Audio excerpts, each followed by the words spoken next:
Hola clase! I miss you guys. It's really weird trying to talk to you from my home and not being in class in front of you. But we all gotta adjust to these crazy times, and I hope you guys are holding up okay, and I'm looking forward to still getting to teach you some Espanol. But before we dive into the Spanish, I kind of want to talk to you about the format that we're going to be using. We're going to start off using Google Classroom. Personally, this is going to be my go-to format. If you're not sure about something, we're going to use Google Classroom. This is where I'm going to try and post links for everything, and then we might use other apps as well, but I'm always going to come back to this. So I sent out a big email so everyone could have the Google Classroom code. However, not everyone was either able to check their email, or it might have gotten lost in all of this, or I wasn't actually able to have everyone's emails on file. So I might not have reached everyone. So, as you're watching this video, if you know someone who's in the same hour of Spanish as you, go ahead, text out to them, see if they have the code. If you're still not sure which code applies to which hour, email me. I'll be happy to help. Right now, the general format I'm working with is I'm going to try and post videos for you guys to help explain some concepts or some review ideas, and post assignments as well that you can work on.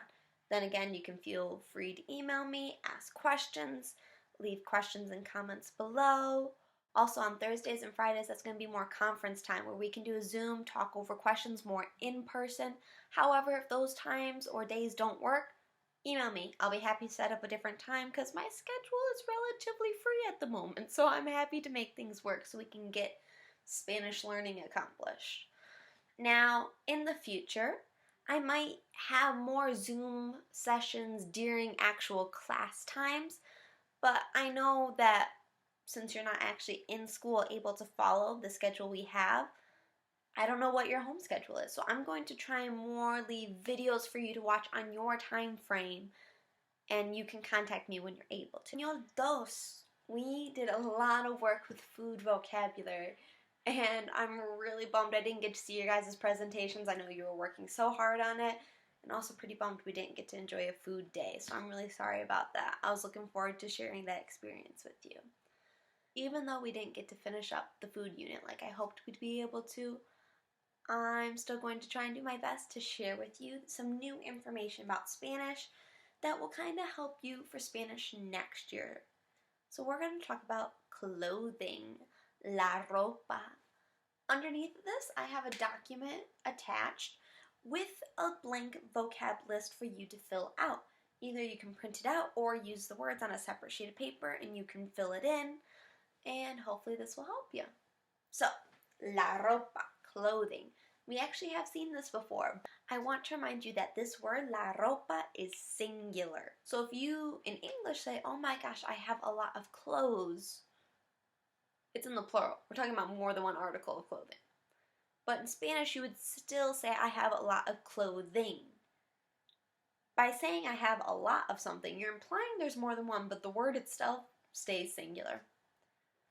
Now, let's dive into the actual clothing. La camisa. La camisa is a shirt.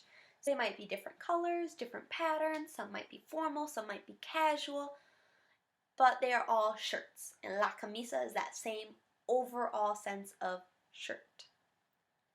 La blusa. This is a camisa, but it's more specific. Any guesses what I say when I say la blusa? It is a blouse. A blouse, if you're not sure what that means, is just usually a formal type of shirt. La camiseta.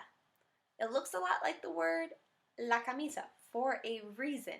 La camiseta means t-shirt. Now, the difference between just a shirt and a t-shirt is that a t-shirt is usually casual, usually kind of short sleeves, like this is kind of a form of a t-shirt. So, la camiseta is a t-shirt. Next one, la sudadera. This might be my favorite article of clothing during summer nights. La sudadera is a sweatshirt. Good stuff, good stuff. The next one is more of an auditory cognate than a visual cognate. El suéter. When you look at it, it just kind of looks like a Spanish word, but when you hear it, el suéter, hopefully you heard the word sweater. Sweater. Hopefully we are tossing out those sweaters for a little while because I'm ready for this nice spring warm weather. El chaleco. El chaleco is a vest, which just means like it doesn't have sleeves, it wraps over the front, so it can be kind of dressy, or sometimes people have like jacket vests to keep them warm. Alright, next one. Los pantalones. It has the word in it in English to hopefully help you remember it. Los pantalones are pants. Now, the next one, I'm going to give you two different versions of the word. Los jeans or los vaqueros. The reason why is there's a word for this. Okay, we're going to scratch that and keep going. The reason they keep the word jeans, how we look at it in English, and not even add an ES, notice they keep the American form of the spelling, is because jeans became very popular in America, and almost like a brand name, they just kept it the same and transferred it over. Like McDonald's is McDonald's. Some things just stick. However, los vaqueros are also another way you can refer to jeans. Los khakis. Once again, another nice auditory cognate. Los khakis are khaki pants, that you might wear for slightly more formal situations, or if you're going out golfing, a lot of people like to wear los khakis. Next one, los pantalones cortos. We're not talking about just any pantalones, we're talking about pantalones cortos. So we are talking about shorts, because it's like they're cut off, they're short, they're cortos. Good stuff. Alright, next one, talking more with the feet. We're going to say el zapato, or los zapatos, if we're talking in the plural, as we usually do about these articles of clothing. Anyone recognize it? Hopefully you might remember it somewhere in your memory. If not, el zapato is a shoe, or rather, the shoe. And we usually say los zapatos, the shoes. Another thing that might often go with zapatos is el calcetín, or los calcetines, socks. They can be kind of helpful. La bota. This one is not a cognate, it's a false amigo, a false friend, false cognate. La bota means boot. So we're usually going to say las botas. Like at school, I was always wearing las botas because they're super comfortable, which is nice. This one might be more popular with the warmer weather coming up. La sandalia means sandal, though it sounds a little fancier, which I like. La sandalia. Next up, we're going to talk about a couple accessories. El sombrero. Now, I know when I say this, you automatically think of a Mexican-style sombrero, usually very fancy. A mariachi player might be wearing it. However, it doesn't mean that style of headpiece. It just means a hat in general. And this always makes me laugh because I have no doubt it goes back to the fact when a Spanish speaker and a non-Spanish speaker got together and they're trying to figure out each other's language. They're like, oh, what's that? And he was probably maybe a mariachi player. Maybe he was dressed up in a more traditional outfit. Maybe he just had that silhouette of a hat on. And the Spanish speaker, thinking the poor non-Spanish speaker probably isn't the brightest, he's like, sombrero, hat. Or he's just being nice and keeping it very simple. And of course the non-Spanish speaker, not knowing the context, was like, oh, that specific style, very specific style of headpiece, just that style is a sombrero, nothing else. So yeah, el sombrero just means hat.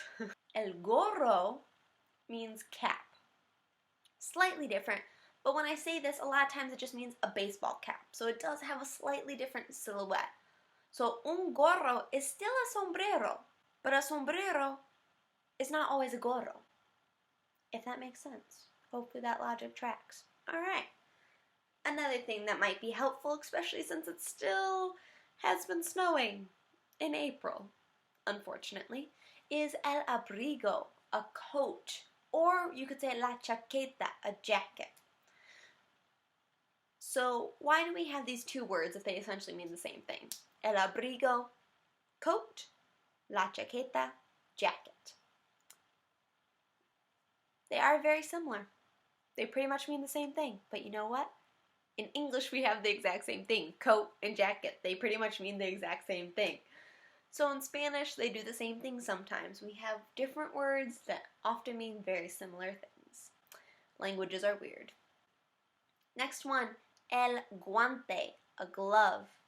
Or we could say los guantes, gloves. So el guante, or if we want to say los guantes, gloves.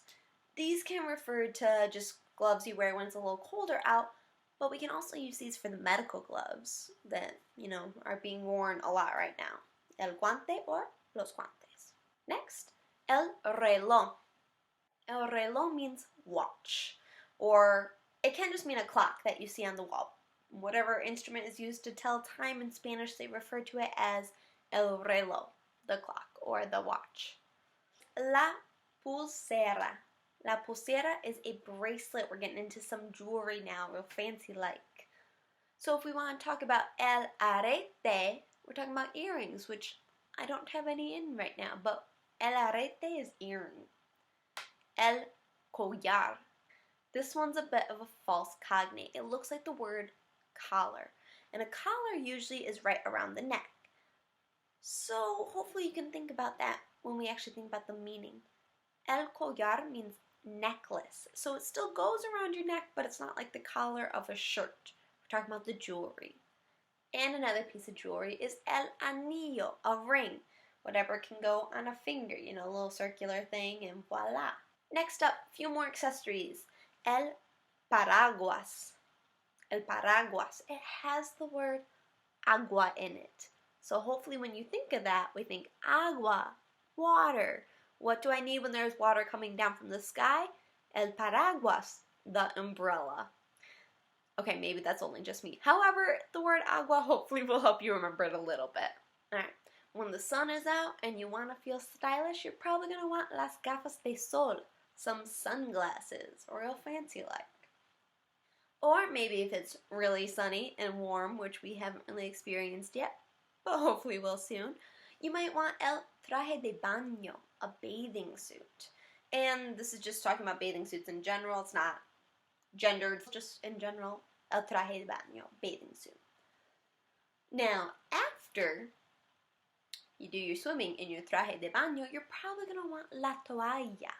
La toalla is a towel. It's good stuff. Alright, and now we got some slightly fancier articles of clothing.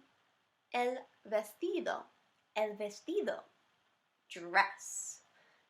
Next we have la falda, which is a skirt. Pretty fancy. El traje is a suit. Like a lot of times, you might dress up and wear el traje for a school dance, or if you're going to a wedding or some type of formal event. And with el traje, a lot of times you gotta wear la corbata, a tie, make it a little extra fancy. Alright, you did great, guys. We made it through all our articles of clothing. However, there is one tiny little word at the bottom of this list that we still have to go over. It's a verb. Llevar. Now, nice thing about this verb, it is a regular verb. Just conjugate it with our normal endings. O, as, a, amos, an. Normal endings. It means to wear. So if you want to say, I wear this article of clothing, I wear that article of clothing, you would say, llevo. We just conjugate our verb like a normal AR verb, which is great. Now, I do want to make a tiny disclaimer. In Spanish, the word llevar definitely means to wear. No argument there. However, it also has a lot of other meanings. So in the future, when we're hopefully learning more Spanish, and even next year we're going to really dive into all the good Spanish stuff, we might see llevar in other situations where it's not talking about clothing. For our purposes, we're just going to focus on to wear. But I wanted to give you a heads up that it doesn't have just that meaning. Alright, class A, so you did great. We survived going over all these clothing articles, and that is going to be how we start off our first week. Hopefully nothing too crazy, and as the weeks go on, I'm going to try and give you more activities to help you practice these. And if there's any older activities that you want to review, let me know. I'll be happy to come up with activities or give you links, any kind of stuff to help you practice. Because, if you're bored, why not practice some Spanish? Personally, I think it's a great idea. Alright, clase, it was great getting to talk to you. I hope to hear from you, and I hope you're doing well. Adios, hasta semana, until next week.